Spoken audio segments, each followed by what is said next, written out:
ওরে আজরাইলের হাতে যেদিন ধরা পড়িয়া যাব, ওই দিন আমার ছেলে কোথায়, আমার মেয়ে কোথায়, আমার ভাই, আমার বাড়ি, আমার গাড়ি। ওরে আজরাইল যখন রূহটা ধরিয়া ডাক দিবে,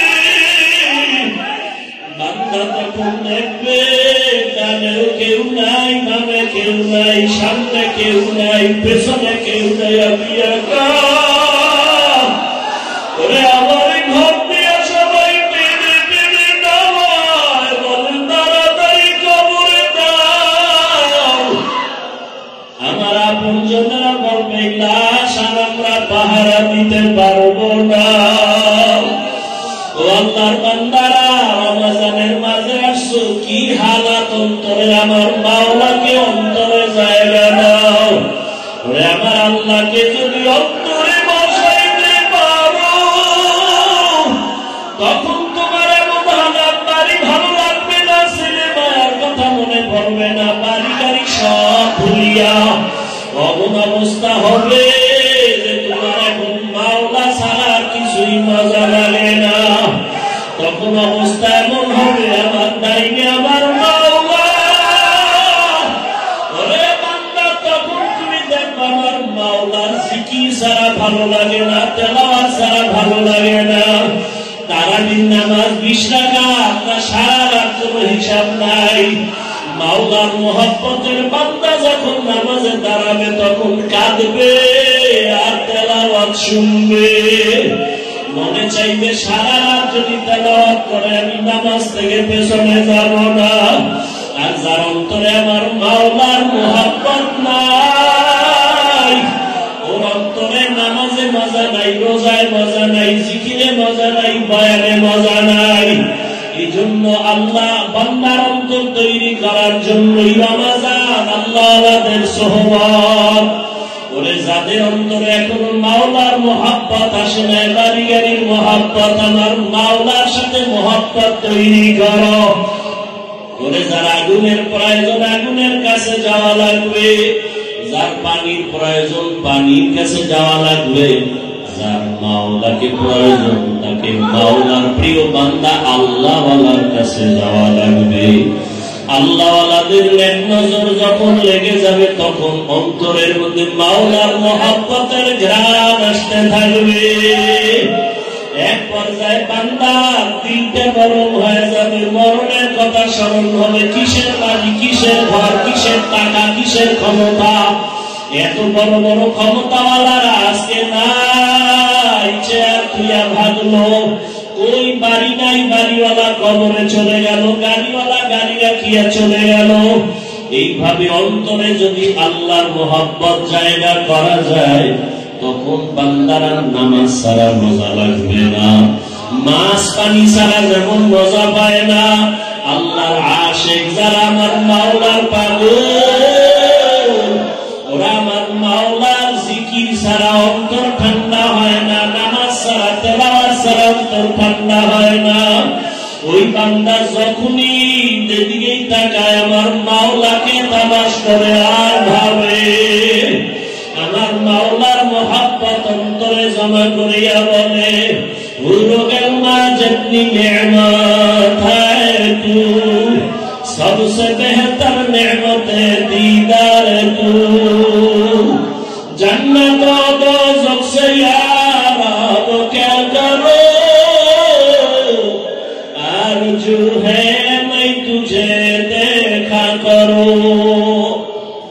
মাওলার মোহাব্বত যখন অন্তরে জমা হবে, আল্লাহর মায়া তার অন্তরে যখন আসবে, তখন পাগল হয়ে যাবে। মাওলার সাথে দিদার কখন হবে, মালিকের মোলাকাত যখন হবে, পাগলের মতো হয়ে যাবে। আল্লাহর বান্দি ফেরাউনের স্ত্রী আসিয়া, যখন ফেরাউন আসিয়ার দিকে তেড়িয়ে গেল, মাথা গরম করে গেল, আসিয়া তুমি আমার কদমে সেজদা দাও, আবার আল্লাহকে ডাকো কেন? আসিয়া বলে আমাকে ফাঁসি দাও, তারপর আমি আল্লাহকে ছাড়ব না। এক পর্যায়ে যখন শুলিবিদ্ধ করার জন্য রেডি করা হলো, আসিয়া তখন কান্না করে আল্লাহর কাছে দোয়া করে, হে মালিক, তুমি তাকায় দেখতেছো আমাকে শুলিবিদ্ধ করা হবে, ফাঁসি দেওয়া হবে, মৃত্যুদণ্ড দেওয়া হবে। এত বড় ক্ষমতাধর ফেরাউনের টাকা পয়সা সব ছাড়িয়ে আমি তোমাকে আমার মহব্বতের মধ্যে নিয়ে নিলাম। আমি টাকা চাই না, বাড়ি চাই না, ক্ষমতা চাই না, তোমাকে চাই। قالت رب ابن لي عندك بيتا في الجنة।